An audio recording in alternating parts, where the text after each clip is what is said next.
دوست داشتم و دارم توی این عمر دوبارم، بخوای یا نخوای دلو برات میارم.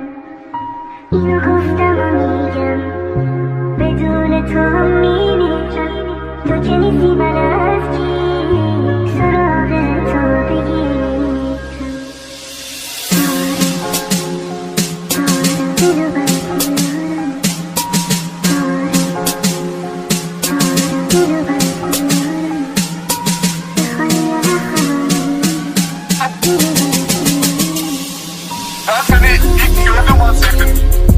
بدون تو هم میمیرم. Ama senin de beni sevdiğini öğrendiğim an dünyalar benim oldu. Aşka gel aşka. بدون تو هم میمیرم. Sen her şeyin en farklısını, en güzelini istersin. Senin o çılgın ve güzel ruhuna yakışır bir şekilde aşkımı itiraf etmek istedim. Ben seni çok seviyorum Melisa ya.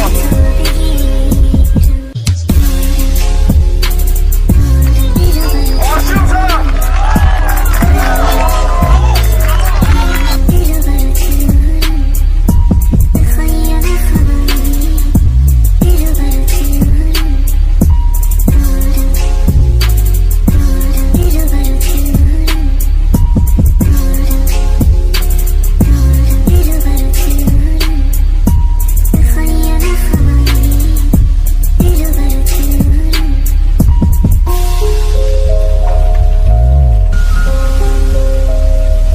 Şaka mısın sen ya?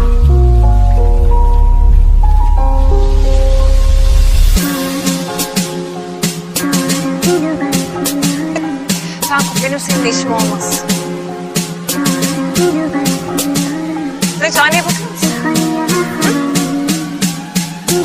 Sen de ben olabilir